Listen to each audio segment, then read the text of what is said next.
મારું નામ કાશ્મીરા પટેલ છે. હું નિલેશભાઈની સાળી છું અને અસિતા સૌથી નાની છે ફેમિલીમાં, એટલે બધા મોટા જ છે નથી.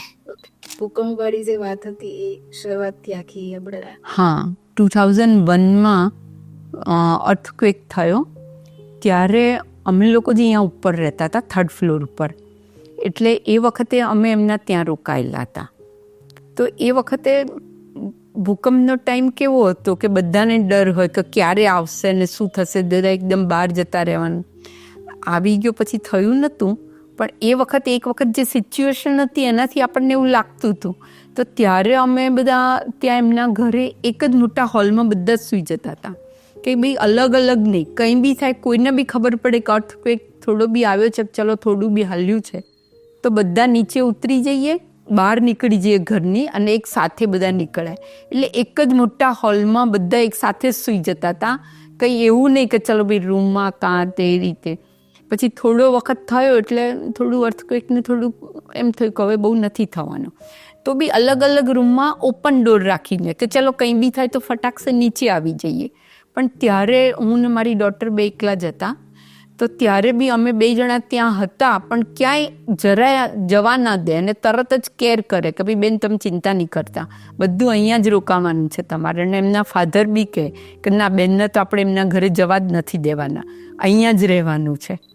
બીજો સ્કેડ્યુલમાંથી ટાઈમ કાઢીને તમારી સાથે વાતચીત કરે, પ્રસંગો હોય તો એ વાળી જે તમે આખી વાત કરી કે પ્રસંગમાં ના આવી શકે તો આગલા દિવસે આવીને કોઈ બી પ્રસંગ હોય કે ક્યાંય બી અમે લોકો જવાના હોય, અમે લોકો US જવાના હતા ત્યારે એ દિવસે એમને બિઝી શિડ્યુલ હતું ને એ દિવસે ફાવે બી નહીં જવાનું, તો 1-2 દિવસ અગાઉ ઘરે આવી જાય અને અમારી સાથે વાત કરે કે ત્યાં જઈને શું કરશો તમે, કે શું છે શું નહીં, એ રીતે બધી વાત કરે અને આપણને હેલ્પ બી કરે કે ત્યાં આવું આવું બધું હોય છે શું છે, કારણ કે આપણે જતા હોય તો આપણને બધું ત્યાંની સિચ્યુએશન ખબર ના હોય, તો એ રીતે બી આપણને એ કરે.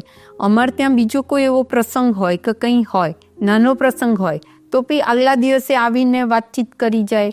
મારી મોટી ડોટરના મેરેજ અહીંયા જ હતા, તો કંઈ પણ હોય તો દરેક બાબતે કે આ બરાબર છે કે નહીં, કે શું છે, નાની નાની બાબતો બી એ માર્ક કરીને અમને કહે કે તમે આ કરજો, આવી રીતે કરજો. કારણ કે એ વખત અમે એક જ વીકમાં મેરેજ નક્કી કરેલા.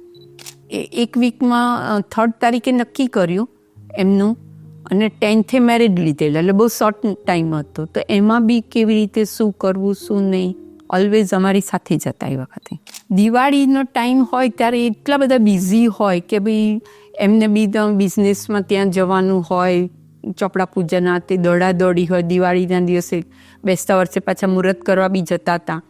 પણ એ પછી પણ 5મ સુધીમાં અમારા ઘરે વિઝિટ કરેલી જ હોય એમને, કે એવું નહીં કે ચલો આ વખતે નથી આવ્યા. એવી કોઈ દિવાળી જ ના હોય, અમને લોકોને બી બોલાવે પણ એ પોતે પણ આવે કે દિવાળી નિમિત્તે જવું જોઈએ, જે અત્યારે તો આપણને લાગે છે કે કોઈ જતું જ નથી. તમારી દીકરીની કંકોત્રી આપવા માટે જે એ પ્રસંગ, એટલે મારી નાની ડોટરના મેરેજ અમેરિકા કરેલા, પણ એના ઇનલોઝ અહીંયા જ રહેતા હતા. તો એ લોકોને એમ લાગ્યું કે આપણે બધા, મારા ઇનલોઝવાળા તો બધા ત્યાં અમેરિકા હતા એટલે કોઈના ત્યાં જવાનું નહોતું એમને, પણ મારી સાઈડના બધા અહીંયા હતા, મારા સિસ્ટરને બધા. તો એમને એવું લાગ્યું કે આપણે બધાને રૂબરૂમાં જઈને કંકોત્રી આપીએ. તો એવી રીતે આસિતાના ત્યાં બી જવાના હતા. તો એ જે ટાઈમે જવાના હતા એ ટાઈમે નિલેશભાઈનો ઓફિસનો ટાઈમ હોવા છતાં પણ એ ઘરે રહ્યા અને એ લોકો સાથે બેસીને એમને પણ નાસ્તા પાણીને બધું કરાવ્યું, વાત ટાઈમ આપ્યો. તો એ લોકોએ મને કહ્યું કે આટલા મોટા હતા તો બી અમારા માટે વેઇટ કર્યું એટલે ટુ મચ કહેવાય, કે અમને તો બહુ એવું લાગ્યું કે નહીં મળે. અને કે કેટલી સિમ્પલી વાત કરી કે અમને એવું લાગે જ નહીં કે અમે આટલા મોટા માણસ સાથે બેઠા છીએ. આમાં એક લાઈન મારી કે ક્યારેય સંબંધ ચૂકતા નહીં, માટે પોતાનું પૂરેપૂરું આપતા.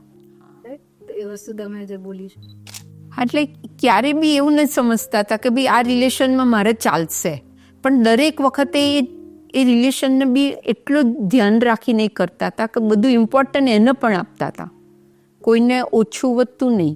એ પ્રસંગ બી એ માણસો બી મારે ત્યાં આવવાના છે તો મારે રોકાવું જ જોઈએ એમ. Wall of the family. હા, સિસ્ટમ નહીં. એટલે એમને તો મારા માઇન્ડમાં તો એમ જ છે કે નિલેશભાઈ એક વોલ હતા, કોઈને બી આમ પડવા નહોતા દેતા, તરત જ આમ સપોર્ટ આવી જાય. વોલ પણ એમ એક ફિક્સ જગાએ નહીં, કોઈ બી હોય તો મોરલી બી આપણને એમ કે ચલો આનું આ છે તો હું તમારી સાથે જ છું એમ, એટલે નાના નાના એવા પ્રસંગોમાં પણ કંઈ પણ હોય તરત જ કે હા બેન આવું તે થઈ જશે. અમારે એક વખત ફાઇનાન્સ બધું કરવાનું હતું, તો પણ આમ કે ભાઈ તમે એવી જગ્યાએ ફાઇનાન્સ કરો કે તમારા પૈસા ના જતા રહે, અને એમાં એમને પોતે ધ્યાન આપ્યું. અને પન્ના હતી તો પન્ના સાથે રહીને બી બધું ડિસ્કસ કર્યું એમને કે ના આમના માસાના પૈસા એક પણ મિસ ના થવા જોઈએ. એમને બહુ મહેનતથી ભેગા કર્યા છે, એટલે એમાં પણ એમને ઇન્વોલ્વ થઈને બધું ધ્યાન રાખીને ઇન્વેસ્ટ કરાયું એમને. એ સિવાય તમને આજે કઈ નિલેશ સર વિશે કઈ યાદ આવતા હોય, એમના કઈ શબ્દો યાદ આવતા, એમને કીધેલી કોઈ વાત યાદ હોય? અત્યારે કંઈક એવું બને કે તમને એવું લાગે કે અત્યારે નિલેશભાઈ હોત તો સારું હોત, કેટલા પ્રસંગ આવે ને એમ આમ કોઈ બી પ્રસંગ હોય તો એ ઘર ખાલી લાગે, એમને બેસવાની જગ્યા પર એટલે કઈ તમને યાદ આવી જાય નિલેશભાઈ નું કઈ? આમ સ્ટાર્ટિંગમાં અમે લોકો જતા હતા ત્યારે બહુ મિસ કરતા હતા કે હમણાં નિલેશભાઈ ત્યાંથી ઊભા થશે કે ત્યાં આપણને એમ કહેશે ચલો બેન આવો અહીંયા બેસો તમે, અને બેન જ કહેતા હતા હંમેશા, એવું નહીં કે નામથી એમ કે ચલો અહીંયા આવી રીતે, હંમેશા પોતાની બેન હોય એ રીતે જ એમને એ કરતા હતા. પણ એ સ્ટાર્ટિંગમાં અમને લાગતું હતું કે એમના વગર એકદમ સૂનું લાગતું હતું, ઘર જ ન લાગે એવું ફીલ થાય. ભલે સિસ્ટર હતી તો બી એમની એટલી યાદ આવતી હતી. અને સાઢુભાઈને બી બધું શું શોખ છે શું નહીં પહેલાંથી રેડી રહેતા હતા એમની માટે બી કે ચલો ભાઈ એમને આ ગમશે તો એમના માટે આ રાખીએ એવી રીતે. એવું કોઈ ઉદાહરણ કે એમને સ્પેશિયલી તમારે જવાના હોય તો એમને પહેલેથી પ્રિપરેશન કરાવીને રાખીએ, તમને ભાવતું કંઈક બનાવીને રખાવડાવી હોય કે બીજું ત્રીજું કંઈક કેવો પ્રસંગ તમને યાદ હોય તો? ના એટલે મારે થોડું સ્કિન ડિસીઝ હતું તો આમ ધ્યાન રાખે કે બેન તમે શું શું ખાશો, તમને આમાં વાંધો નહીં આવે તો આ ખાઓ આ ખાઓ, તમે કેમ આ રીતે આટલું જ ઓછું ખાવ છો ને એવી રીતે કરો છો. એટલે નાની નાની બાબતનું બી ધ્યાન રાખે કે તમને આ તકલીફ છે તો આ ખાઓ આ ખાઓ આ ખાઓ, એટલે ઓપ્શન બી આપણને આપે. અને શું ગમશે અને બધું એ લોકોને બી કે એમના ડ્રાઈવર હોય રસોઈયો હોય કે કોઈને બી કે ચલો ભાઈ બેન આવ્યા છે તો એમને કોઈ તકલીફ ના પડે થોડા દિવસ માટે છે તો એવી રીતે. એમના ઘરે જ ઉતરવાની એવી વાત? હા, એટલે અમે ક્યાંય યુએસથી આવતા હતા 2-3 વીક માટે, તો અમે ક્યારેક બીજે ક્યાંય પણ ઉતરતા હોઈએ તો કે તમે એવું કેમ કર્યું કે અહીંયા ના આવ્યા, એટલે પાછળથી 2-3 દિવસ માટે બી અમારે એમના ઘરે તો જવું જ પડે. એટલે અમે લોકો યુએસથી આવતા હતા તો 2-3 વીક અહીંયા રોકાવાના હોઈએ, તો બધાના ત્યાં અલગ અલગ જતા હોઈએ. તો મારે એક નણંદ બી અહીંયા રહે છે, અમે કોઈ વખત એમના ઘરે રહેતા હતા કે બહુ પાસે, અમારા ઘરથી બહુ પાસે છે તો સારું પડે. પણ એવું કે અહીંયા કેમ ના રોકાયા તમે, કદાચ બીજાના ત્યાં અમે રોકાયા, બીજા સિસ્ટરના ત્યાં, એટલે કે તમારે અહીંયા જ આવી જવાનું. અને બધું જ કે ત્યાં બીજે રોકાયા તો ત્યાં અમારે શું જોશે કરશે એનું બી એ ફિકર કરે.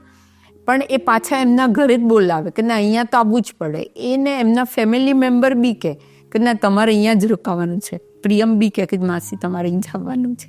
એટલે અમને ત્યાં રોકાવાય બોલાવે તો અમને એમ જ કે તમારું જ ઘર છે, બધું જ તમને અહીંયા મળશે, તમારું ઘર સમજીને જ અહીં રહેવાનું છે, અને તમને અહીંયા જ વધારે ફાવશે. અને એ રીતે અમને ફોર્સ કરીને ત્યાં રાખે. અને કોઈ બી પ્રસંગ હોય, પ્રિયમના મેરેજમાં હું થોડી વહેલી આવી ગઈ હતી તો કે તમે પહેલાં સીધા અહીં આવી જાઓ, અને પછી કંઈ બી હોય કરે. પછી બધા ગેસ્ટ વધારે હતા એટલે પછી હું બીજે ગઈ, પણ સ્ટાર્ટિંગથી ત્યાં જ એમ કે અહીંયા આવી જાઉં પહેલાં એ પ્રસંગે આવ્યા છો. તો લાસ્ટમાં સર માટે 2 શબ્દ તમારે જે કંઈ પણ કઈ કહેવા હોય? નિલેશભાઈ તો અમારા ફેમિલી માટે વોલ તો હતા જ, પણ એમનામાં એટલી બધી સ્ટેમિના હતી કે સામેવાળાને બી ઢીલા પડી ગયા હોય તો પાછા ઊભા કરે. કે કંઈ પણ હોય કે બી ચલો તમે આમ આ છે તો ના બેન આવી રીતે તમે આમ કરો તો તમે ઊભા થઈ શકશો, કે એમ કંઈ બી પ્રસંગ હોય એવો કંઈ તો બી આમ એકદમ એ કરે